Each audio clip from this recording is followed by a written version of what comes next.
Last week, I had a conversation with one of my favorite students. He said, Tiff, I've been enjoying your class. I really am learning a lot, but I have a question. I said, hey, ask me your question. How can I help you? He said, do you have any specific tips for me? Do you have anything that I can do that would take my English to the next level? Now, I've been his teacher for a while and he's improved so much, but I still was hearing this question come out on a regular basis. Do you have any specific tips? You see, as an English learner, you really want to speak English fluently and you're studying hard, but sometimes you need specific tips. So I said, you know what? I'm going to create a lesson that will give not only him, but you too, 3 simple steps. 3 simple steps that will help you sound like a native English speaker. Now, I know it may be surprising when you think about English as this large thing that you have to overcome and accomplish, but trust me, today's lesson, these 3 simple steps are literally going to help you start speaking like a native English speaker and thinking and organizing your thoughts in English. You ready?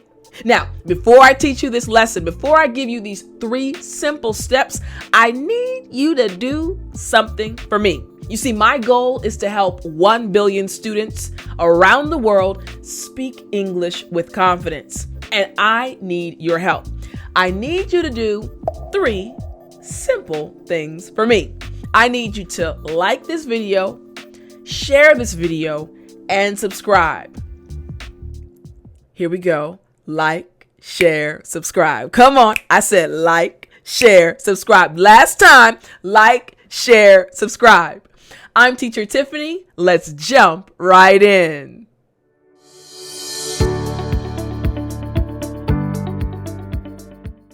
All right. So when you speak in English, you want to speak fluently, right? And these are the 3 simple steps you need to focus on. The first step being name and basic description. Second, 3 key features and characteristics. And finally, personal opinion about a certain topic or subject. Now, these 3 simple steps can apply to everything in English. So I need you to pay close attention. All right. So the first step, let's jump right in. Here we go. Name or basic description. The first thing you need to do is state who or what you will be talking about. You also need to give a short description of the individual or topic. Now, let me explain this really quickly. The first part, again, being stating what you will be talking about. This is something that seems very basic because as an English learner, you normally start off by saying what you're going to talk about, right? But what happens is you stop there sometimes, right? If someone asks you a question, hey, how was your week last week? You may say, it was good. Right? A basic answer. But again, you need to state what you're talking about. My week was good. But then give a short description of the topic. You need to kind of give a little bit more detail. And it doesn't matter what the topic is, but you're starting off with the name or title and a short description. This also introduces the listener into what you are about to say. It's an excellent way to grab their attention. I've done a lesson before on how to give a speech in English, right? And we talked about the attention grabber. Your goal, your purpose when you're speaking in English is to not only use words, but to also get the attention of the person you're speaking to, right? You want them to understand what you're saying and also speak to you. Go back and forth. In order to do this, you must first state what you're talking about. Introduce the individuals to the topic, all right? So you're going to give, for example, the exact name of the individual situation or topic, and then give a simple description. So let's say, for example, we have this image right here. It looks like a woman sitting at a table. She's either editing or doing some coding on her computer. So we're probably going to be talking about someone dealing with computers. So let's say this is the question, looking at this example. Here we go. Here's the question. Someone asks you, what do you study? Again, you're starting off with the topic and a simple description. Here we go. I am currently studying computer graphics. which is a very popular major at my university. So what happened? The topic, what's the topic? Hey, what are you studying? Maybe they're asking about your university. Man, your university? Your university is amazing. But I'm curious, what are you studying? Now, before you may have just said, I'm studying computer graphics and stop there. But again, we're trying to develop this system that will help you speak fluently using the 3 simple steps. So now you're introduced to the topic. I am currently studying computer graphics. Ooh, but don't stop there. Short description, which is a very popular major at my university. What happens when you give this short piece of information right after you introduce the topic? You're actually grabbing their attention. They're like, oh, really? I wonder why that's so popular at her university. I wonder what else is popular there.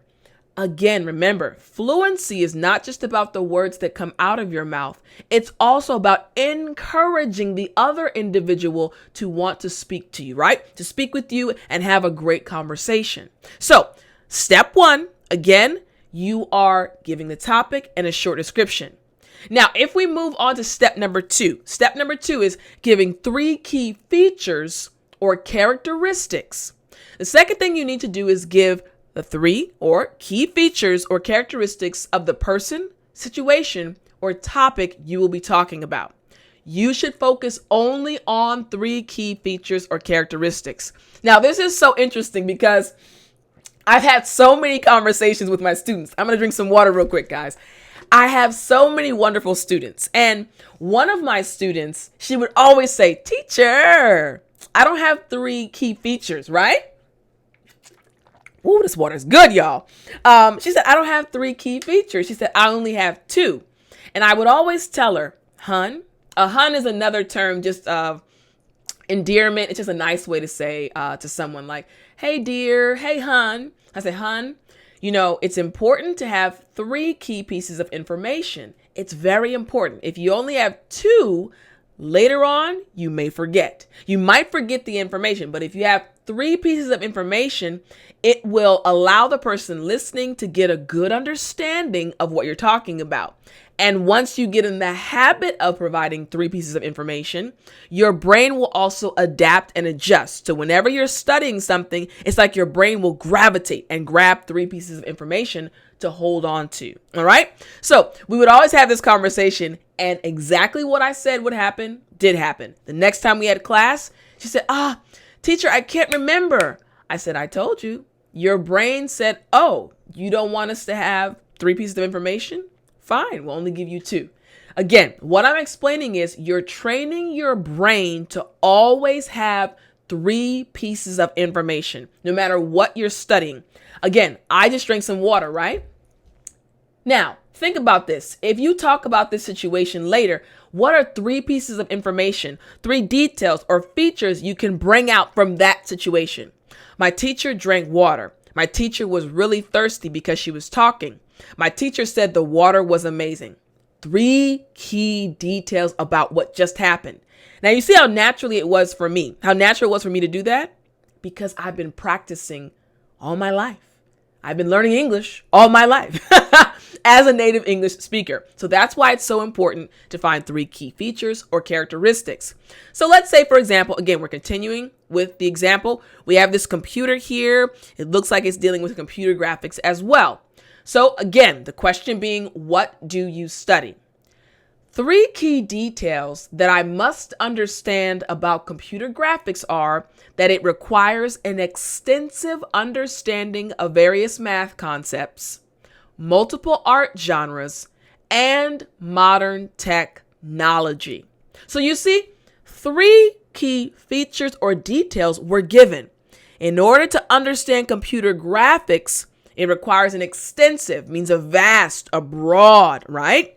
Understanding of various math concepts. So now I know, math is important as it relates to computer graphics. Math is important to know. Math, art genres, and technology. Math, art, technology. 3 key details. So now, even for you, if you're watching this video Maybe you didn't know that about computer graphics, but in my short answer, giving those 3 details, now you have a better understanding of computer graphics. Now, I want to tell you something. You're going to get to this point as you're practicing and trying to apply these 3 simple steps where you need help. And that's where today's sponsor comes in, guys. You need to have a tutor. And Cambly, thank you so much for sponsoring this video, has tutors for you. Cambly has tutors from America, from Australia, from around the world, from native English speaking countries, and they are ready to help you. So I love partnering with Cambly because they're an awesome company. They really care about students and individuals like you who are learning English. So these 3 simple steps that we're learning today, when you get to step number 2 and you're trying to figure out how to organize your thoughts to get these 3 details or key features, talk to your tutor. Your tutor can help you organize your thoughts because your tutor, being a native English speaker, has already went through this training in school. So Cambly, thank you so much for sponsoring this video. Guys, Cambly wants to help you. They've given a coupon code. You can click the link in the description and start using Cambly's tutors today. Thanks again, Cambly. Let's keep going on with the lesson, y'all. All right, so again, we understand step number 2. Now, step number 3 is important. Your personal opinion about it. The third thing you need to do is give your personal opinion about the person, situation, or topic you will be talking about.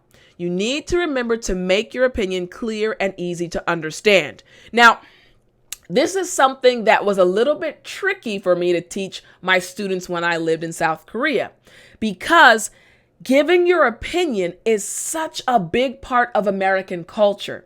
But when I was in South Korea, it was different. In South Korea, people are used to listening to the teacher, the professor, the person in charge, and following the rules, right? Not giving their own personal ideas. It's the way the culture is structured. And again, Korea has an amazing culture, but it's very different from America. Our culture is based on and founded on giving your own opinion, right? Freedom of speech. And that's a main or integral part of speaking English. So, giving your personal opinion, step 3. This is so important, which means you have to have a good understanding of the topic, and you also have to know, hey, what is my opinion? What do I think about this topic?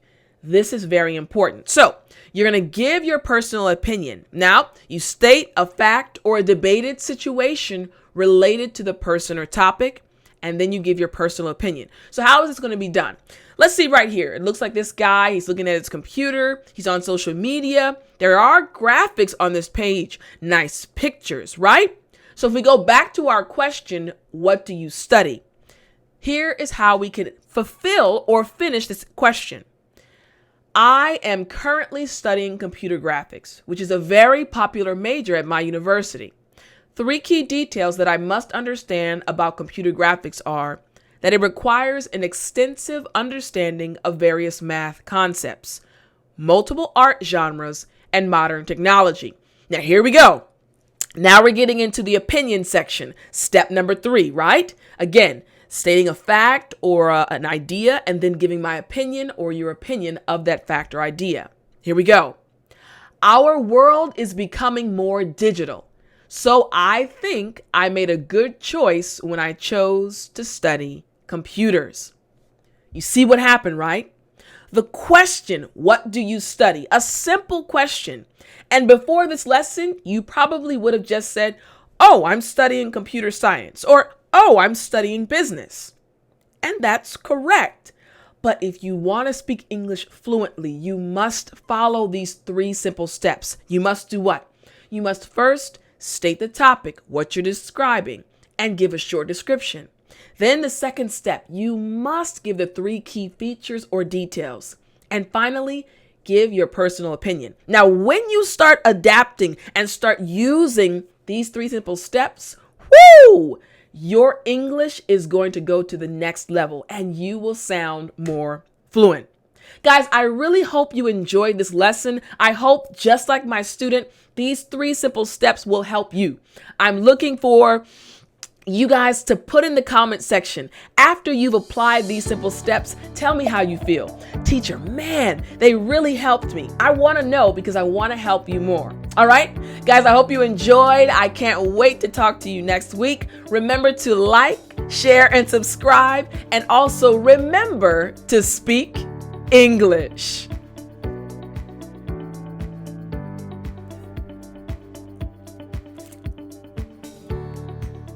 You know what time it is. It's story time. Hey, I said it's story time. Guys, do I have a story for you? Woo! Okay. So I don't like snakes. Me and snakes? Nope. I don't like them. And some of you may have heard this story in the past. But man, oh man, is it a good one. So one day, I was at home. My parents, they were on vacation for like 10 days. So I was at home and I was doing something in my room. And I was, having a good day, really good day. So I called my dad and we're on the phone. I'm chatting with him like, hey, daddy, how things going? How are you and mommy? Are y'all enjoying your trip? He said, yeah, we're enjoying our trip, baby girl. He calls me baby girl. And I said, okay, good. So I was just walking through the house as I was talking to my dad on the phone. And I happened to walk into my sister's room, her old room, right? She's married with kids now. And I walked into her room and I was looking out the window into our backyard. So I'm looking out in the backyard, just talking like, oh, okay, daddy, what did you guys eat today? I have to check on my parents, I'm looking out the window and all of a sudden I see something moving. I said, well, wait a minute. Something's moving and I don't know what it is. And it was black. Y'all, it was the longest snake I had seen in a long time. I mean, the snake was huge and it was in my backyard and it was moving along our fence. I said, Daddy, listen, I said, Daddy, oh my goodness, there's a huge snake in our backyard. Now, mind you, my parents were on vacation. They were far away. My dad is the one that usually gets the snakes. Let me pause. My dad is not scared of snakes. My dad has a machete. Machete is a huge knife, right? And if a snake comes up, he gets his machete and he gets it. He's not scared of snakes. Me, I don't like snakes. No, I'm not doing them. So on the phone, I said, Daddy, oh my goodness, there's a huge snake outside. Oh my goodness. Do you know what my dad said? He said, baby girl, go outside and get it. I said, what? I'm not going anywhere. So I was like, are you serious? Now I was upstairs in my house, 2 floors above the ground. He said, go outside and get the snake. I said, Daddy, I'm not doing it. So in the midst of me being on the phone in shock, like, has my dad lost his mind? The snake, I'm looking at the snake. The snake is huge again, is all along the gate. And he has proceeded to go forward and then he disappears. I said, Daddy, how in the world could you tell me to get a snake? He said, well, baby girl, you said there was a snake, so I wanted you to get it. I said, no, I'm not doing that. I'm not doing that. So now this is the running joke in our family. Whenever we talk about snakes, I bring out the time when my dad actually thought me, who is scared of snakes, was about to go outside and get a snake that was not in the house. The snake was outside. I said, I'm not doing it. So I don't know if you guys like snakes or not, but I don't. Please let me know in the comment section. Answer this question. Do you like snakes? Hey, use the 3 simple steps we just learned, guys. Okay? So again, I told you that I don't like snakes. My question to you is, what are you afraid of? That's the question. What are you afraid of? Use the 3 simple steps and make a comment right below this video. I want to see if you guys can apply the 3 simple steps. Here's the question. What are you afraid of? Come on, y'all. This is fun. Start practicing and using your English. All right, guys, I really hope you enjoyed story time. Thanks so much for joining, and I will talk to you next week.